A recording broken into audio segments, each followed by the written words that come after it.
Bonjour à toutes et bonjour à tous, c'est très heureux de vous retrouver. C'est aujourd'hui encore, j'ai presque envie de dire, c'est de fin de semaine encore pour un nouveau rendez-vous d'affaires à suivre au cœur de ce plateau de la Digifoire de Pau. DigifoiredePau.com, bien foiredePau.com, ce sont les adresses que vous pouvez utiliser jusqu'au 31 décembre et pas simplement jusqu'à dimanche prochain, jusqu'au 31 décembre, afin de retrouver les quelques 120 exposants, 125 maintenant, qui se retrouvent du côté de cette galerie marchande virtuelle que nous visitons chaque jour, chaque matin, parmi les émissions de la journée. Regardez, elle va s'afficher à l'écran, cette galerie marchande que vous pouvez évidemment emprunter gratuitement tous les jours. Vous y retrouvez en particulier des promos, les promos du jour, qui vous permettent de saisir des bonnes affaires dans le domaine de l'habitat, transformation, rénovation, amélioration de l'habitat, dans le domaine également des services, services à la personne, dans le domaine des loisirs, également extrêmement représentés. Toutes ces offres, vous pouvez les recevoir par mail le matin, un peu plus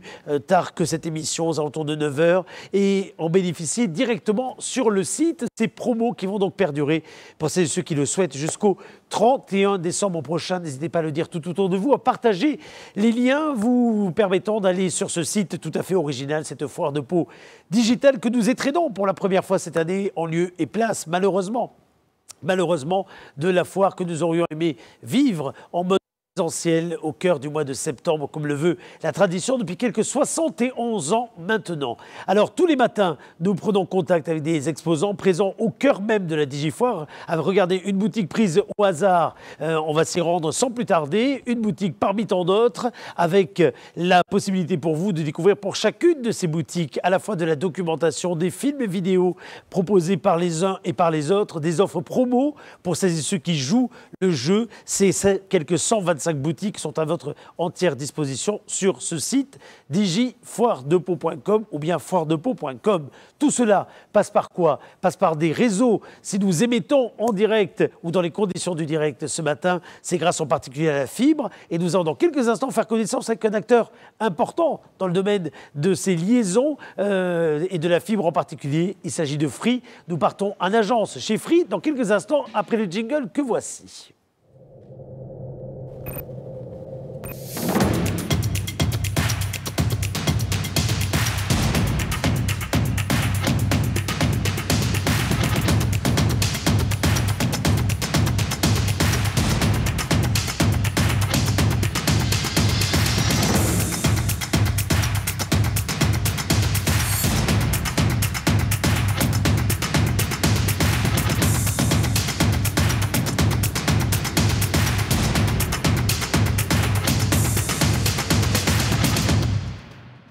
Bienvenue si vous nous rejoignez encore une fois sur digifoiredePau.com. Sur foiredePau.com, nous partons au cœur d'une boutique, certes virtuelle, regardez-la à l'écran. Elle est présente dans notre galerie marchande virtuelle, dans tout ce qui concerne l'habitation, dans tout ce qui concerne également le loisir, dans tout ce qui concerne le service, dans plusieurs catégories. L'on retrouve Free. La fibre arrive à Pau, c'est inscrit sur ce stand virtuel que vous retrouvez donc sur foiredePau.com. C'est inscrit également du côté des boutiques Free.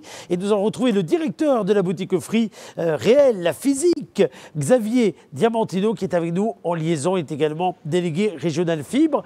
Bonjour Xavier Diamantino. Bonjour Éric Dournès. Merci à vous d'être avec nous. Si l'on se parle, si l'on se voit, j'allais dire par caméra interposée parfois, c'est aujourd'hui grâce à la puissance, en effet, des réseaux et de la fibre optique, en particulier sur l'agglomération paloise. On peut peut-être rappeler pour démarrer quels sont les avantages incomparables, j'ai presque envie de dire, de la fibre optique.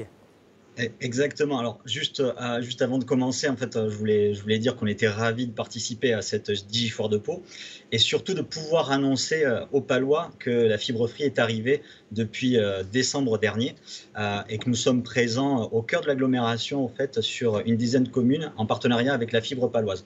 Pau et son agglomération. Donc c'est vrai, comme vous l'avez dit, on peut communiquer grâce à cette technologie. Voilà, aujourd'hui on est au cœur de la boutique. Alors on a dû s'isoler pour des raisons sanitaires. Je me suis mis dans le bureau, mais vous avez le fond d'écran de C'est vrai, on le voit bien, on le voit bien. Donc voilà. Les avantages, vous parlez des avantages de la fibre, c'est vrai, on se demande déjà pourquoi passer à la fibre. Oui. Aujourd'hui, on se rend compte que quand on parle de fibre, on parle de débit pour une meilleure connexion, un Wi-Fi optimisé. On l'a vu dans ce contexte particulier où on a eu besoin de se connecter tous en simultané enfin, beaucoup d'entre nous étions en télétravail Oui. et les devoirs à la maison. C'est vrai que quand vous regardez le débit ADSL qui est dans moyenne 10 mégabits par seconde, une fibre à 1 giga, c'est 100 fois plus rapide. Donc vous l'avez dit, on a besoin en fait de cette technologie pour répondre à cette montée en puissance de nouveaux usages du numérique. Absolument, avec des périodes qui malheureusement ne sont peut-être pas terminées derrière nous, on le voit bien, que ce soit en matière de télétravail, mais que ce soit peut-être demain encore en termes d'usage partagé, ceux de l'enseignement, et puis tout simplement aussi les usages de loisirs. Parce que c'est ça aussi que permet finalement la fibre, d'avoir une multitude finalement de possibilités, de contenus, d'échanges pour les uns et les autres dans un même foyer. Exactement, vous l'avez dit, voilà, ça permet d'enrichir votre contenu TV, d'avoir une meilleure qualité d'image aussi. Ouais. Aujourd'hui, quand on a des derniers écrans, on aime bien profiter de la qualité d'image. Donc c'est vrai, c'est aussi ça que permet la fibre. Absolument. Alors, vous avez derrière vous, si je vois bien Xavier, une nouvelle expérience télé promise avec cette Freebox Pro que vous avez derrière. Freebox Pop, pardon, que vous avez derrière. Expliquez-moi de quoi s'agit-il? Voilà, c'est la Freebox Pop, donc c'est notre dernière innovation. C'est vrai que chez Free, on propose des produits innovants à de très bonnes qualités, à très bon rapport qualité-prix. Et là, cette Freebox Pop, on a interrogé notre communauté d'abonnés pour savoir qu'est-ce qui était important pour eux. Et il y a 3 choses importantes qui sont ressorties. C'est d'avoir la meilleure connectivité possible. Ouais. Donc aujourd'hui, la Freebox Pop vous propose un débit jusqu'à 5 gigabits par seconde partagé en débit descendant et 700 mégabits en débit montant. Vous avez également un Wi-Fi en fait, qui est rapide et fiable, qui vous permet de connecter tous vos appareils en simultané et vous allez pouvoir étendre ce réseau Wi-Fi à toutes les pièces de votre logement grâce à un répéteur Wi-Fi qui est intégré dans l'offre. Ah, c'est très bien ça. C'est directement intégré dans l'offre. C'est intégré, c'est inclus dans l'offre. Donc il y a un 3e boîtier qui vous permet d'étendre le Wi-Fi pour profiter dans toutes les pièces de votre logement. Donc ça, c'est la première attente. La deuxième attente, c'était d'avoir un accès au contenu, riche, vous en parliez tout à l'heure. Aujourd'hui, cette box va vous proposer une nouvelle expérience télé avec une nouvelle interface. Vous allez avoir des nouvelles fonctionnalités comme le Start Over qui permet de reprendre les émissions depuis le début. Donc si vous arrivez en retard, votre film a commencé, vous recommencez dès le début. Donc voilà, il y a ça, vous pouvez enregistrer, vous avez du replay, vous avez une qualité d'image, on en parlait tout à l'heure, exceptionnelle. Et on a inclus un nouveau service qui est Free Ligue 1 Uber Eats, qui vous propose en fait pour les amateurs de football de visionner tous les buts et toutes les meilleures actions en fait en quasi direct. Ah oui, d'accord. C'est-à-dire, voilà, sans avoir à s'abonner donc à une autre offre, on peut au moins avoir les buts. C'est ça en fait, c'est génial. Exactement. Ça. Aujourd'hui, vous avez toutes les actions, toutes les meilleures actions et tous les buts de tout le championnat de Ligue 1. Et la 3e attente qui fait partie de notre ADN chez Free, c'est un excellent rapport qualité-prix. Et aujourd'hui, cette Freebox Pop est proposée avec 3 bonnes nouvelles. La première bonne nouvelle, c'est que vous allez avoir un prix découverte à 29,99 € pendant un an pour découvrir ces avantages. Ensuite, c'est 39,99 €. La deuxième bonne nouvelle, c'est que c'est une offre sans engagement. Et la 3e bonne nouvelle, c'est que pour les abonnés Freebox Pop, vous allez pouvoir bénéficier du forfait Free mobile avec de la 4G+ en illimité à 9,99 € par mois sans engagement à vie au lieu de 19,99 €. Donc voilà, cette Freebox Pop, elle est vraiment complète, ultra rapide, un excellent rapport qualité-prix. Et en plus, je ne sais pas si vous l'apercevez, mais elle est vraiment toute petite. Oui, elle est toute petite et puis elle est bien designée. Objectivement, elle est très très bien designée pour l'intérieur. J'ai vu tout à l'heure que vous avez sorti le répéteur Wi-Fi qui est assorti évidemment, qui est assorti à la box. C'est vrai que Free s'est taillé depuis des années cette réputation autour du rapport qualité-prix, autour du rapport contenu-prix. J'ai envie de dire concernant vous concernant l'agence physique. Là, on parle de l'agence virtuelle, mais l'agence physique, où est-ce qu'on peut la trouver? Parce que la question de base sur l'agglomération paloise, lorsqu'on est convaincu par la fibre, lorsqu'on est séduit par une offre comme ça, qui est finalement très peu chère, notamment pour la première année d'accès de contenu, c'est Suis-je raccordable? Ai-je droit? Puis-je bénéficier de la fibre? C'est la grande question que je connais depuis 2003, moi, pour avoir lancé ce réseau fibre optique ici à Pau. Exactement, c'est la question que tout le monde se pose. Comment savoir si on est éligible? Donc, vous l'avez dit, vous pouvez vous rendre directement en boutique, c'est 26 rue Serviez, où toute l'équipe d'Anthony se fera un plaisir de vous accueillir et de faire tester les box. Vous avez le 1033 qui est un numéro spécial dédié fibre. Ou sinon, c'est spécial fibre. Le 3, c'est spécial fibre. Voilà, le 1033. Et sinon, voilà, sur notre site free.fr. Pour souscrire à nos offres. Très bien, mais écoutez, rendez-vous donc directement sur le site. Vous pouvez y passer en allant par la boutique virtuelle que nous vous proposons sur digifoiredepau.com et foiredepau.com. Vous vous glissez également rapidement dans la boutique au travers d'un simple clic sur les publicités qui passent très régulièrement juste à côté de l'écran, comme d'ailleurs toutes les autres offres promo du jour. N'hésitez pas donc à suivre cette offre qui, on l'a bien compris, était assez intéressante dans le tout début d'accès et qui permet surtout de très nombreux services. Et c'est bien d'être sur le côté service parce que les tuyaux, c'est important, mais ce qu'on met dans les tuyaux, ou du moins ce que les tuyaux permettent de véhiculer, c'est ce qui fait souvent le choix d'ailleurs, Xavier. Ah oui, oui, tout à fait, exactement. C'est exactement ça. Aujourd'hui, voilà, comme je vous le disais tout à l'heure, on a de plus en plus d'usages et voilà, on a besoin de cette fibre qui nous apporte un maximum de débit. Merci beaucoup en tout cas à vous. Rendez-vous donc du côté de la boutique virtuelle ou physique. Et puis rappelez le numéro à 4 chiffres que vous avez donné pour la fibre. Voilà, il y a le 1033 et puis après, voilà, sur le stand virtuel, vous avez le Contactez-nous. Vous pouvez nous poser vos questions directement. Donc si vous allez visiter notre stand et comme je vous le dis, on a la chance d'avoir une boutique au centre-ville de Pau, 26 rue Serviez. Ben, je vois que vous avez fréquenté la foire virtuelle.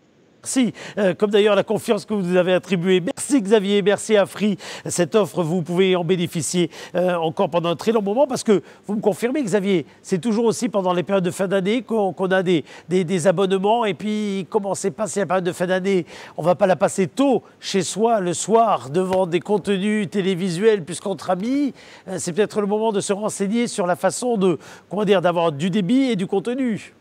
Exactement, voilà, avec les dernières annonces qui ont été faites, c'est vrai qu'on va avoir besoin de débit et de passer à la fibre pour ceux qui ont la chance d'avoir un logement éligible à la fibre. En tout cas, voilà, on est content d'être arrivé à Pau depuis le début d'année et aujourd'hui, voilà, testez votre éligibilité et venez profiter de nos offres. Merci beaucoup pour avoir rebâti votre boutique en virtuel, hein, parce qu'on voit bien là qu'on est sur une partie également très virtuelle concernant la boutique. Je rassure tout le monde, la peinture n'est pas en train de sauter chez Free, hein, vous pouvez y aller sans aucun problème. Non, voilà, c'était par rapport au contexte sanitaire. Vous avez bien raison. On a essayé en boutique, mais voilà, on était obligé de porter le masque, donc je me suis isolé dans le bureau. C'est super. Merci beaucoup à vous. Merci à Free, que l'on retrouve donc sur digifoiredepau.com. À très bientôt. Au revoir. Un jingle, on se retrouve dans quelques secondes avec une nouvelle offre, une nouvelle affaire. Vous les avez toutes qui défilent en ce moment juste à côté de moi. Bénéficiez-en, chers amis, en vous rendant sur foiredepau.com. À tout de suite.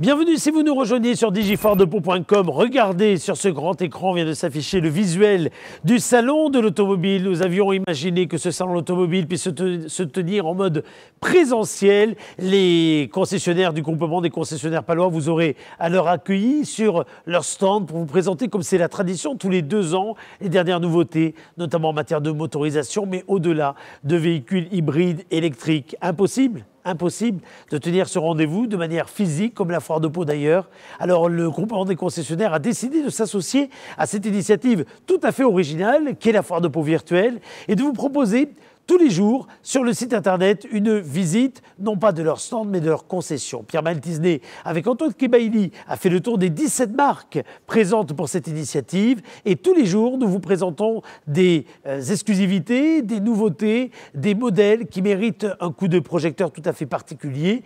Et dans cette émission, et puis en permanence, 24 heures sur 24, 7 jours sur 7, à l'heure de votre choix, au jour de votre choix, sur le www.foiredepau.com ou bien www.digifoiredepau.com, et ce jusqu'au 31 décembre prochain. Nous partons, regardons sur le grand écran, nous allons sur un stand virtuel dans des concessionnaires, nous partons chez Seat.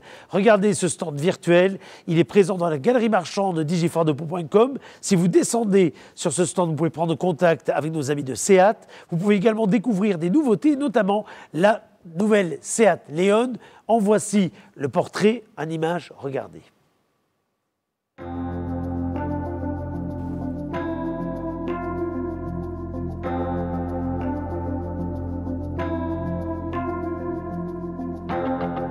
Bonjour et bienvenue dans la concession Eden Auto Seat à Lons.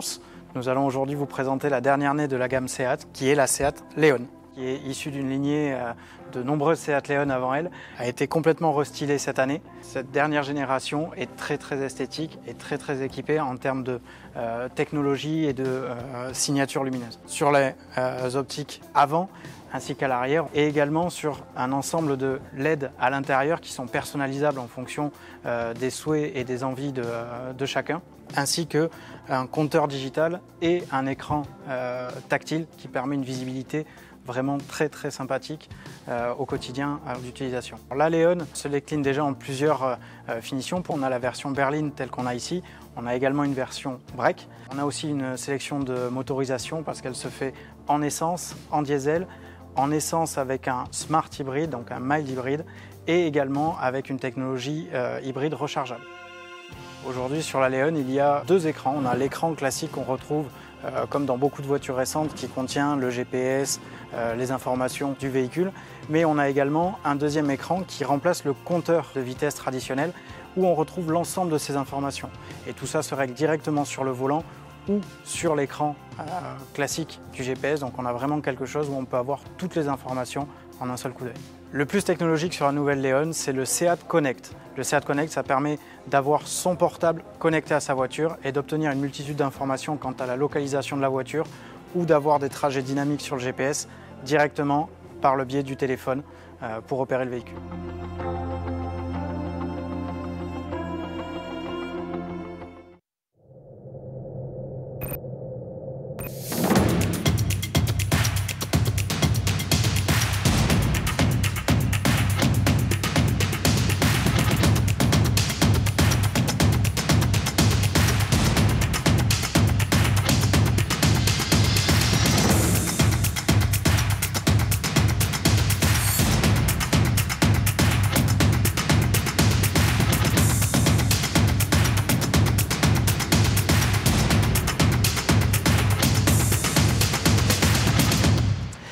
Bienvenue si vous nous rejoignez, chers amis, sur le www.digifoiredepau.com ou bien www.foiredepau.com, cette foire de Pau virtuelle qui va perdurer jusqu'au 31 décembre. Partagez sur les réseaux sociaux ces émissions, partagez ces coups de projecteur que nous donnons à des exposants, 125 présents au cœur de cette galerie marchande que voici. 9 univers la composent, vous allez les voir arriver sur grand écran, 9 univers parmi lesquels se trouvent les AgriDays avec un ensemble de conférences et un ensemble de rendez-vous que nous réalisons tous les jours qui nous permettent de nous projeter sur le futur de l'agriculture de ce territoire. Également présent parmi les 9 univers, la partie dédiée au salon de l'automobile. Nous allons ce matin consacrer une partie de cette émission à la visite du stand Skoda, de l'espace Skoda. Alors non seulement celui qui est virtuel, présent ici même dans la galerie marchande, mais également la concession située route Benjamin Franklin à l'Escar, perpendiculaire à la route de Bayonne d'ailleurs.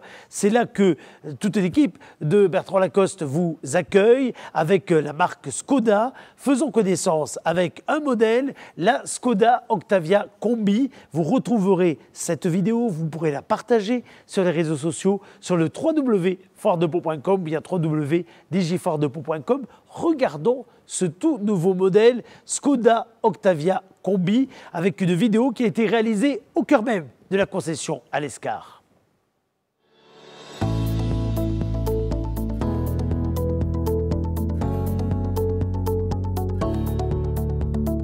Nous sommes à la concession Skoda Lacoste Automobile à l'Escar en compagnie de Lisiane Deharo qui est conseillère commerciale de véhicules neufs et occasion ici. Merci de nous accueillir devant.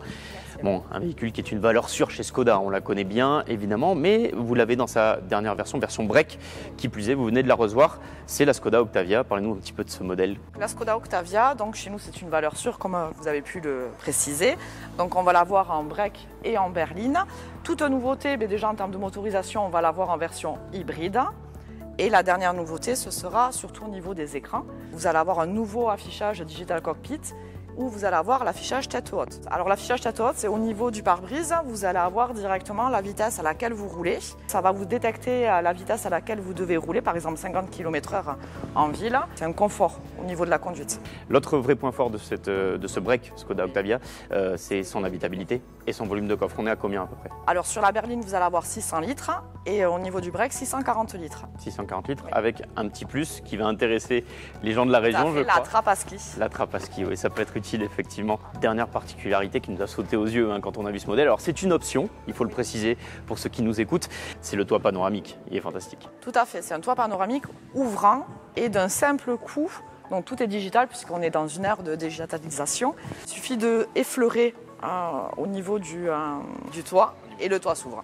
Donc on est donc juste sur du tactile, du tout tactile, que ce soit l'ordinateur de bord, la gestion du toit ouvrant et l'utilisation globale du véhicule. Tout à fait.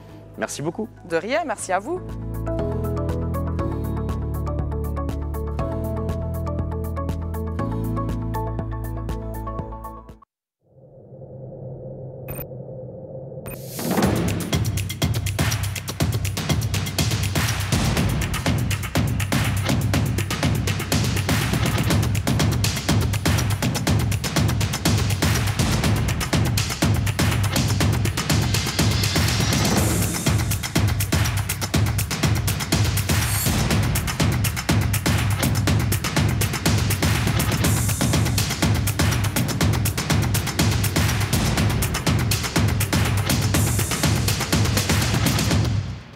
Bienvenue si vous nous rejoignez sur foiredepau.com, bien sûr digifoiredepau.com. Si nous étions au cœur d'une foire de Pau réelle, nous aurions non seulement des centres commerciaux comme ceux que vous avez maintenant pris l'habitude de retrouver dans la galerie marchande virtuelle, mais nous aurions également des espaces de rencontres, de discussions, d'échanges, d'informations avec les acteurs de la vie locale. Nous parlerions culture, nous parlerions sport également. C'est ce que nous allons faire avec Eric Sobat qui nous a rejoint, qui est entre autres adjoint au sport de la ville de Pau. Merci à vous, Eric Sobat, de nous avoir rejoints ce matin, parce que le sport, on le voit bien, est au cœur, évidemment, de la dynamique de ce territoire, du Béarn, depuis bien des années.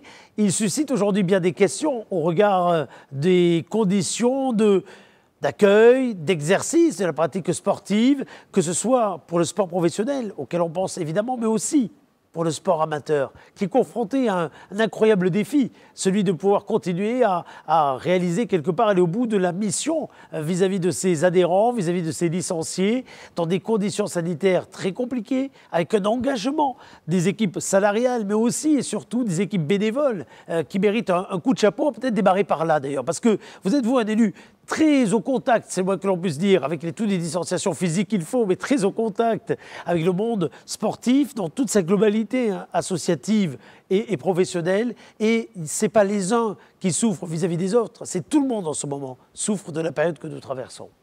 Oui, bonjour Eric et merci de m'accueillir sur cette foire digitale qui est d'ailleurs assez remarquable, je vous en félicite. Et puis oui, le sport doit être avant tout solidaire. C'était un moment difficile que vivent à la fois les clubs professionnels comme les clubs amateurs. Et nous, on doit s'adapter avec les contraintes sanitaires, avec les mesures de sécurité nécessaires pour que tout se passe bien. C'est pas toujours facile, il faut parfois que certaines disciplines s'adaptent. Et puis moi, je tiens à leur tirer un grand coup de chapeau à tous ces présidents de clubs, qu'ils soient professionnels ou amateurs, à tous les bénévoles et à toutes les familles. Parce que si elles ne vont pas, aujourd'hui, ces familles, emmener leurs enfants faire du sport, il y a déjà un impact sportif, il y a un impact physique, il y a un impact sociétal. Et puis après, c'est des clubs qui petit à petit peuvent, pourquoi pas, mourir. Donc c'est important de continuer. bien sûr en toute sécurité et en respectant les process mis en place. Alors, on va essayer de parler de ce qui fait l'actualité sportive. On l'a fait il y a quelques heures avec Pascal Sayouz, qui va essayer de maintenir cet événement, le CCI. Ça sera finalement des seuls gros événements sportifs depuis le début de la période qui pourra se tenir, et on continue à croiser les doigts. On est sur un territoire où il y a beaucoup de grands événements sportifs. Donc là, le concours complet, mais on pense, par exemple, dans les petits nouveaux, à l'Open de tennis, Terrega, qui a fait son apparition il y a 2 éditions simplement. Oui, tout à fait. Bon, déjà, un coup de chapeau au concours complet international pour se maintenir. Donc, là encore, l'agglomération et le président de l'agglomération ont tout fait pour aider à son maintien. Donc, c'est une bonne chose. Dans des conditions qu'on espère qu'il va être bonne. Et l'impact majeur, c'est que ce sera le seul concours complet international au monde cette année, s'il peut se tenir, donc ce qui sera certainement le cas, avec un plateau qui va être exceptionnel. Donc là encore, mettez vos masques, prenez votre gel, mais allez voir ces compétiteurs et ces chevaux exceptionnels. Et puis l'Open Terrega, oui, évidemment. On espère qu'il pourra se tenir. Pour l'instant, il n'est pas question qu'ils ne se tiennent pas. On travaille dessus avec les co-organisateurs Jérémy Chardy et Audrey Roustan. Donc on avance bien, avec le partenaire principal également, qui est Terrega, comme vous l'avez dit. Et on espère que tout va bien se passer avec un plateau. Je vous rappelle, le petit Gaston qui a fait 3 tours à Roland-Garros. Il était là. Et bien l'année dernière, il était au Terrega. Oui, tout à fait, donc, absolument. Ce qui justifie, c'est un faiseur de talent, ce tournoi. Et Bublik, qui avait gagné il y a 2 ans, mais il est maintenant dans le top 50. Oui, cela dit, on pourrait presque faire un parallèle avec le Grand Prix de Pau, qui a souvent fait émerger les grands pilotes que l'on a aujourd'hui en Formule 1, et celui qui, pour la première fois depuis bien longtemps, a pu faire retentir la Marseillaise en haut d'un podium en Formule 1, il était, il n'y a pas si longtemps que ça, au cœur même du Grand Prix de Pau. Oui, complètement. Ça fait 3 semaines, on a accéléré avec Pierre Gasly. Voilà, une merveilleuse Marseillaise. Ça faisait 29 ans qu'on attendait ça. Et Pierre Gasly, il y a 6-7 ans, il était au Grand Prix de Pau, en Formule 4, en Formule Renault. Il avait d'ailleurs gagné la course, mais il avait été malheureusement disqualifié. C'est ça. Oui, au dernier moment, alors qu'il avait brillamment remporté la course. Pour un problème, on va dire, technico-administratif. Bon, allez, on ne va pas revenir là-dessus. En tout cas, il a bien prouvé qu'il avait sa place parmi les meilleurs. Et il nous a fait chaud au cœur au niveau du public français par rapport à ce qu'il a fait en F1. Alors, il y a ce terreau très important d'événements ponctuels que l'on accueille ici à Pau. On pourrait parler d'ailleurs de la prochaine compétition également au Stade d'Eau Vive qui va avoir lieu, qui sort d'une compétition combien importante puisqu'elle a permis la qualification pour les JO de 2021. Alors là aussi, croisons les doigts. Mais il y aura au mois de novembre une autre manifestation au Stade d'Eau Vive. Et oui, entre le 6 et le 8 novembre, il y aura la Coupe du Monde, une épreuve de la Coupe du Monde de canoë-kayak. Là encore, c'est important parce que toutes ces épreuves n'ont pas pu forcément toutes se dérouler à cause de la crise internationale. Donc là, c'est une épreuve qui est en plein air où il va y avoir le gratin mondial. Il y en a certains, ils joueront encore leur qualif. Bon, pour les Français, maintenant, c'est fait. Ça s'est joué à Pau le week-end dernier. Donc c'était une très très belle épreuve malgré les conditions. Et puis bon, on espère accueillir beaucoup de monde au parc Aquasport Stade d'Eau Vive, donc début novembre. En plein air, et il y a également toutes les mesures de précaution qui seront prises, qui s'adapteront aux règles qui seront édictées, qui évoluent, vous le voyez bien, au fil des heures et au fil des jours. Eric Sobat, ça, ce sont des événements ponctuels. Il faut souligner, on l'a fait tout à l'heure, le travail des clubs. Tout ça, finalement, c'est un ensemble qui fait que Pau peut concourir à être reconnu comme une véritable capitale du sport et au-delà, comme un véritable centre de préparation aux Jeux. Parlez-nous de la façon dont Pau a fait candidature et a obtenu, on peut le dire, le label centre de préparation aux Jeux. Oui, c'est une idée qui a germé il y a déjà 2 ans. Et puis bon, il aurait été dommage que la ville dont est originaire Tony Estanguet, notre palois béarnais le plus célèbre, n'ait pas pu candidater à être centre de préparation en jeu. Ça, c'est acquis. Alors, nous sommes label. Après, nous sommes label, d'accord. Voilà, donc, ça veut dire que le comité olympique a reconnu aujourd'hui que nous avions 17 à 19 disciplines qui pouvaient venir aujourd'hui s'entraîner à Pau pour préparer les Jeux, les délégations. Alors évidemment, on imagine le kayak, puisque vous citiez Tony, mais il y a bien d'autres disciplines finalement. Alors, il y a le kayak, il y a le tennis, il y a le football, il y a le rugby à 7, il y a l'escrime, il y a bien sûr l'équitation. On parlait du domaine de Cers tout à l'heure. Voilà, il y a le tir olympique, paralympique, parce qu'à chaque fois, il y a les disciplines olympiques et également les disciplines paralympiques qu'il ne faut surtout pas oublier, parce que ce sera valable pour les 2 Jeux. Raison. Voilà, donc au travers de ça, ce sont 12 équipements qui ont été labellisés donc sur Pau. Maintenant, il nous reste quoi à faire ? Il nous reste à faire jouer notre réseau relationnel avec tous les présidents de fédérations que l'on connaît et les autres qu'on va aller chercher pour pouvoir les faire venir à Pau une fois que le catalogue sera édité et les séduire. Voilà, ça va être tout notre travail de à la fois sportif, technique et puis relationnel. Et il faut dire que Pau, au travers de ses expériences multiples, évidemment avec les sports professionnels, mais au-delà avec le Tour de France, avec les épreuves, championnat, Coupe du monde de kayak, avec un concours complet international qui est parmi les plus hauts niveaux, avec un Grand Prix de Pau qui existe depuis un nombre d'années incalculable maintenant et qui fait partie des références mondiales en la matière. Pau s'est taillé une réputation, on peut le dire, hein, sans en surjouer la chose, une réputation qui fait que les sportifs sont accueillis dans les meilleures conditions, souvent d'ailleurs encadrés ou accompagnés de professionnels, d'anciens professionnels qui sont aujourd'hui aux manettes des différents équipements. Et puis, vous mettez en œuvre, il faut le dire, à la collectivité également des conditions d'accueil qui permettent de travailler, de s'entraîner dans les meilleures conditions possibles. Oui, c'est tout à fait ça, Eric, effectivement.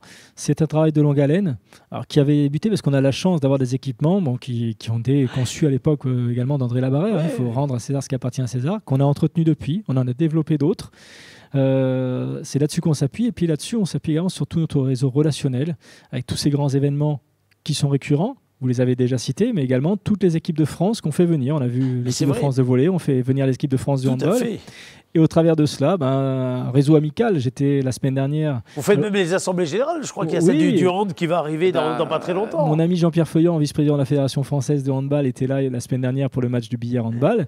Bon, on a discuté évidemment un peu de sport, un peu de politique, puisqu'elle est candidate à la présidence. Et on a discuté également de l'assemblée générale de la Fédération française qui se déroulera au Palais Bourbon en novembre et de la venue de l'équipe française féminine au mois de juillet prochain. Et tout est lié finalement entre eux, évidemment, cette labellisation, le fait d'avoir depuis longtemps d'ailleurs travaillé sur le sport pour tous.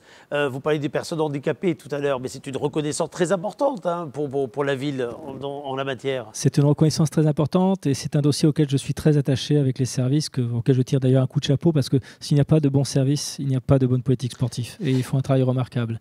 Et donc on a pu développer cette politique en faveur de l'insertion par le handisport et mettre en lumière certains grands événements comme le concours complet international, comme l'Open Terrega où il y a eu du fauteuil, du tennis fauteuil, et puis également le Grand Prix de Pau où chaque année il y a une animation handisport. Absolument. Alors, vous allez être candidat également pour être Basecamp de France 2023. Là, on passe à un autre domaine, le rugby. C'est vrai? C'est ou un faux ou un tox? Un faux total, puisque Pau, c'est quand même la ville de nos amis de la section paloise. Oui. Donc il eût été dommage en plus avec un brillant début en top 14 cette saison, donc c'est bien. Il eût été dommage qu'on ne soit pas candidat, donc pour être camp de base international, pour recevoir une équipe qui disputera la Coupe du Monde 2023. Donc pour l'instant, nous avons eu la chance d'accueillir les représentants de la fédération dans le train de la Coupe du Monde qui est venu à Pau il y a 15 jours. Ça a été également l'occasion de leur montrer que le sport n'a pas de couleur politique parce que nous étions tous les acteurs de la région, du département, de l'agglo, de la ville, unanimes pour soutenir cette candidature et nous espérons, avec nos amis de la section paloise et du RC Lens, qu'il ne faut pas oublier le rugby féminin. C'est vrai, absolument. Il ne faut pas les oublier parce qu'elles sont brillantes. Elles sont brillantes et puis regardez, deux sorties du FC Lens, vous avez des figures emblématiques de l'équipe de France. Lisou Haricast, conseillère municipale. Voilà. Oui aussi, c'est vrai. Tout à fait. Voilà, entre autres. Et donc il ne faut pas les oublier. Et puis donc on espère que cette union sacrée du rugby et des collectivités pourra permettre d'accueillir un camp de base en 2023. Merci beaucoup en tout cas d'être venu nous parler de l'actualité sportive du moment. Rendez-vous également sur le site de la ville de Pau, pau.fr, sur le site de l'agglomération Pau-Béarn-Pyrénées pour avoir d'autres renseignements et surtout suivre au jour le jour les évolutions en matière d'actualité, de capacité d'accueil, de rendez-vous entre les jauges qui vont évoluer encore d'ailleurs dans les jours qui viennent au niveau des clubs, entre les informations pratiques, les mesures de prudence qu'il faut respecter pour essayer, mine de rien, de tenir ces événements, tenir ces rencontres, entre tout ce qu'il faut savoir pour équiper les plus jeunes et les moins jeunes pour les pratiques hebdomadaires, quotidiennes du sport. Toutes ces infos, vous les retrouvez sur www.pau.fr et vous avez un lien direct qui vous mène sur le site de la ville et de l'agglomération sur digifoiredepau.com. On se retrouve dans quelques instants avec un nouvel invité, cette fois-ci issu des rencontres que nous vous entretenons tous les matins avec le journal Sud-Ouest. Moi, je suis comme vous, je les découvre, ces invités. J'attends donc mes collègues de la rédaction de Sud-Ouest pour accueillir ici en plateau celle ou celui que nous allons aujourd'hui cuisiner, mais dans le bon sens du terme. A tout de suite.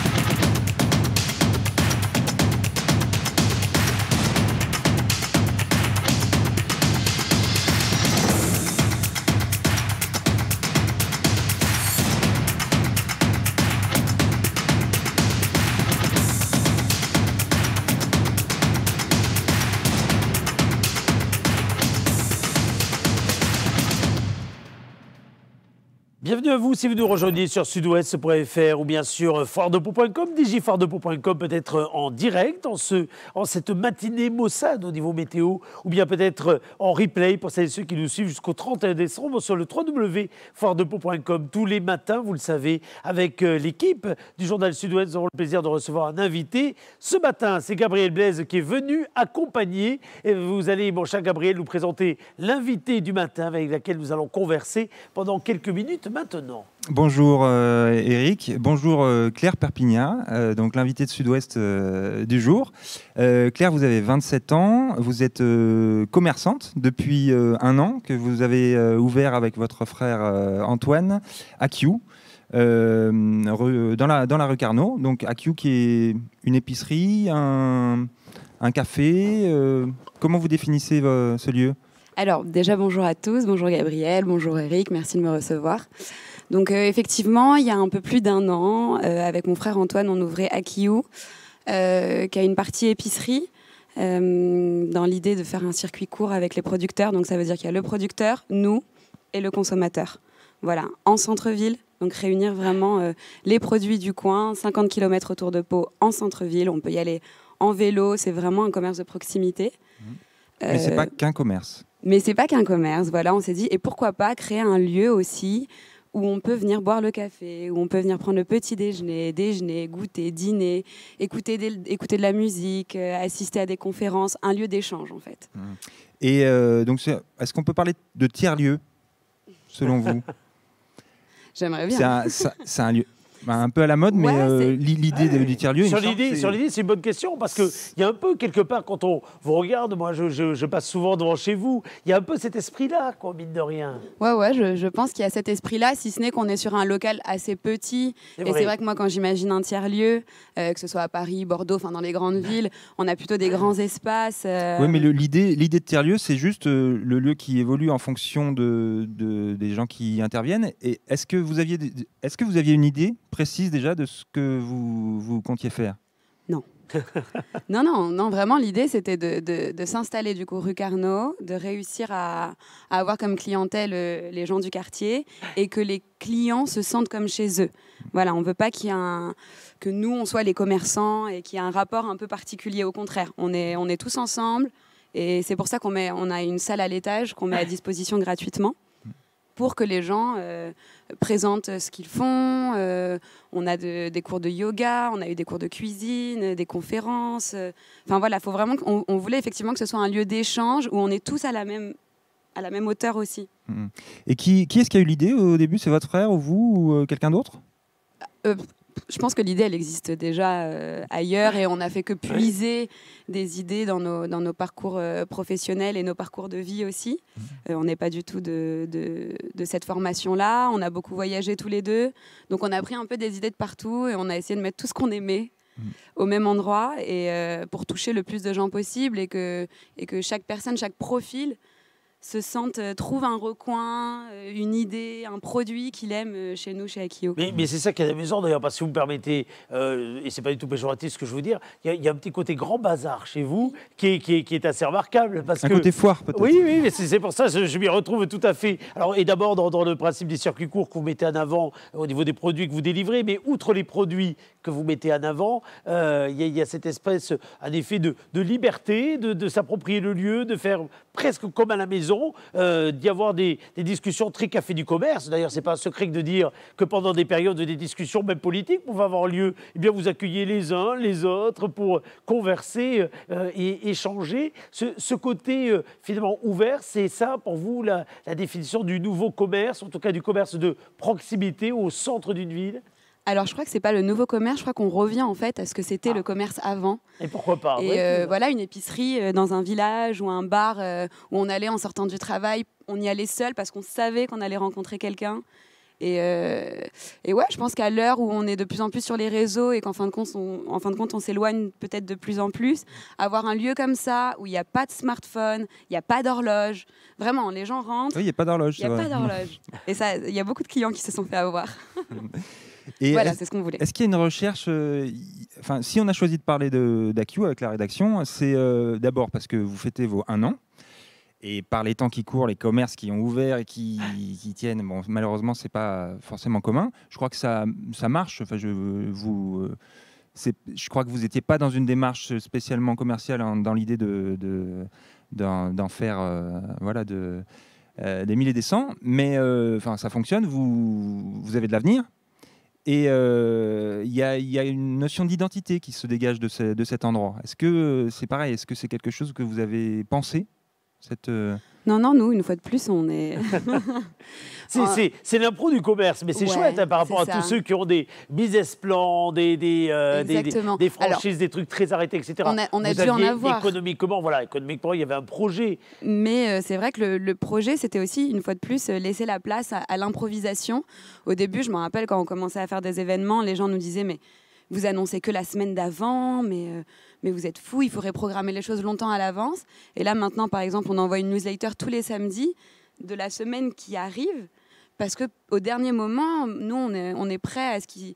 je sais pas, moi, par exemple, vendredi dernier, comme ça, la veille, le jeudi, je croise un accordéoniste qui vient comme client, et c'est parti, jam session le vendredi soir, du jour au lendemain. Et en fait, est-ce que ça fait pas du bien de vivre un peu comme ça aussi, plutôt que de tout programmer Et les gens viennent. Et les gens viennent et se laissent porter, en fait. Je sais plus quelle était ta question, Gabriel. Oui, c'était sur l'identité. Le AQ, donc déjà le choix du nom. Ouais, le choix du nom, du coup, c'est béarnais, effectivement. Nous, avec mon frère, donc on est nés à Paris, d'une mère parisienne et d'un père béarnais. Et du coup, nos grands-parents, on est toujours venus en vacances chez nos grands-parents en Béarn. Mais vous n'êtes pas nés On n'est pas nés ici, donc on est arrivés ici pour ouvrir à Kiou, un peu avant, pour voir qu'est-ce qu'on pouvait faire de sympa à Pau. Et il se trouve que mes grands-parents, en tout cas mon grand-père, on l'a toujours entendu parler béarnais à la maison. Et sa phrase qu'on entendait toujours, c'est « Qu'est-ce à Kiou ? Qu'est-ce que tu fais ici ?» Et du coup, on s'est dit ici, produits de proximité, circuit court, café, quartier. C'est le nom qu'il fallait. À Kiou, c'est rapide, c'est facile à dire. Et il se trouve que vous êtes devenu un peu un lieu de rencontre aussi de certains pas forcément militants, mais certaines associations béarnistes. La chorale, on entend souvent chanter la chorale béarnaise dans la rue. Tous les premiers mardis du mois, effectivement. Et il y a des rendez-vous comme ça. On a des associations. C'est vrai que c'est des associations plutôt engagées écologiquement, ou en tout cas, dans une vie comme ça, un peu comme dans un tiers-lieu, quoi. On attire ce genre d'associations qui font parfois des réunions en même temps, et ça permet qu'il y ait des interactions, des échanges entre tout le monde. Et nous, on est ravis de ça. Il y a même des couples qui se sont formés à Kiou. Oh. Oui, j'imagine. Imaginez quand même, c'est une grosse fierté. Faites attention, parce qu'il y a eu des couples politiques qui se sont réunis, ils sont déjà en phase de séparation aussi, ça peut arriver. Mais c'est pour dire à quel point les points de rencontre peuvent se faire en effet dans ce lieu qui en effet est au cœur d'un quartier qui évolue également, sans revenir sur les grands débats que l'on entend autour des halles de Pau, etc. Mais oui, vous êtes vraiment à mi-chemin entre les halles et le Foirail, qui sont les deux grands projets du premier et du second mandat de la municipalité en place, la municipalité Bayrou, pour ne pas le nommer. C'était quand même... Est-ce que vous avez pensé votre emplacement aussi dans une logique de développement, parce que c'était une rue qui était un peu moribonde il y a... Pour une fois, encore, oui, on l'a pensé. On l'a pensé. Nos grands-parents habitent dans le quartier, donc déjà, c'est un quartier qui nous tenait à cœur. Tous les deux, on vit d'ailleurs plus ou moins dans ce quartier-là. C'est vraiment un quartier à Pau dans lequel on se sent bien par la mixité qu'il y a, qu'elle soit sociale, culturelle. Et effectivement, quand on a vu qu'on était près des Halles et qu'il y avait un projet côté Foirail, on s'est dit pas mal, on est en plein milieu. Aujourd'hui, la rue Carnot, elle a besoin de ça, elle a besoin de dynamisme, elle a besoin de... Elle est passée elle a été en sens unique avec la piste cyclable. Alors nous, c'est vrai que... Vous êtes sur le chemin de la piste cyclable. Vous êtes sur le chemin, sur le carrefour. Pour les vieilles familles qui nous regardent, pour les situer, ils sont face à ce qu'on appelait avant Euromaster. Maintenant, c'est une épicerie de marque d'une enseigne. Et ils ont repris un commerce qui comptait énormément, le lieu qui comptait énormément dans la vie paloise, et qui était spécialisé notamment dans tout ce qui était les arts ménagers, les listes de mariage, etc. etc. Et pour ceux qui le voient, c'est à l'angle de la rue. Et il y avait également une autre famille importante, la famille Michel Brault, qui était tout à fait dans ce même espace pour situer géographiquement où vous êtes. Et en effet, c'est à mi-chemin entre les Halles et la place du Foirail. Exactement ce trait d'union. Ouais, nous, c'est ça qui nous plaît. Ça veut dire qu'on est en centre-ville, mais on n'est pas non plus dans l'hyper-centre. Donc, on a vraiment, une fois de plus, une vie de quartier, les gens qui vont au travail, qui font leurs courses. Et ça nous plaît bien. C'est vraiment un lieu de passage. Je vais revenir sur le côté identité avec une question un petit peu plus personnelle. Je sais que vous avez bossé sur l'identité béarnaise. Avant d'être commerçante, vous avez fait d'autres choses et vous avez notamment fait des podcasts. Est-ce que vous pouvez nous en parler ? Oui. Du coup, moi, j'ai une formation de journalisme et ensuite j'ai fait de la géopolitique comme étude. Et c'est vrai que assez vite, après des voyages, etc., j'ai voulu travailler à mon compte et j'ai beaucoup aimé les podcasts. Et je trouvais que dans le sud-ouest, ça manquait de podcasts locaux, en fait. J'écoutais des podcasts très parisiens, avec toujours un accent parisien, comme le mien. Oui. Et je trouvais que c'était sympa de faire parler des gens d'ailleurs. Et c'est vrai qu'en ayant vécu à Pau, donc du coup de retour de voyage pour la première fois à 24 ans, vers là, j'ai senti qu'il y avait quelque chose d'assez particulier à Pau entre les Béarnais et les nouveaux arrivants. Et donc du coup, je me suis posé beaucoup de questions. Et effectivement, j'ai fait une petite série de podcasts sur l'identité béarnaise. Et je voulais mettre en avant que l'identité béarnaise, elle s'enrichissait avec les gens qui venaient d'ailleurs et que c'était un tout. Et donc du coup, ce qu'il y avait dans la présentation, c'était « Ils ne sont jamais partis, ils sont revenus, ils sont arrivés. Bienvenue dans Betsé ou des Pau ».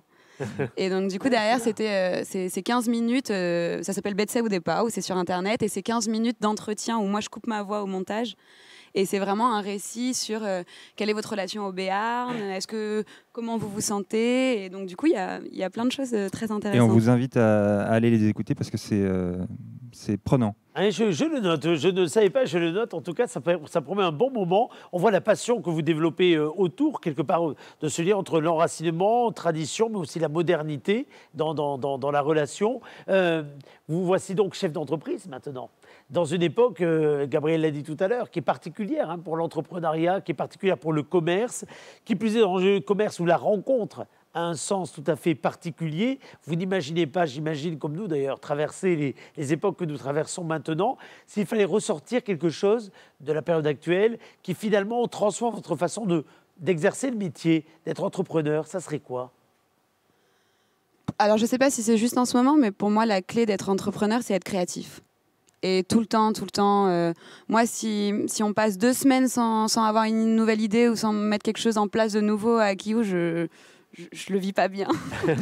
Et mais les prochaines, c'est quoi alors ? On a le droit à la primeur ? Les prochaines, non, mais le problème c'est que j'ai trop d'idées et que je peux pas. Bon, alors la prochaine, pas les prochaines. Il faut me calmer. Non. On ne saura rien. Vous avez perdu vos habitudes de journaliste. Vous savez qu'on va rien lâcher. Ouais. Allez-y, on va vouloir savoir. Non, moi j'aimerais bien quand le Covid sera une histoire ancienne, parce qu'on a le droit de rêver. Oui. J'aimerais bien peut-être organiser un festival à Kiou.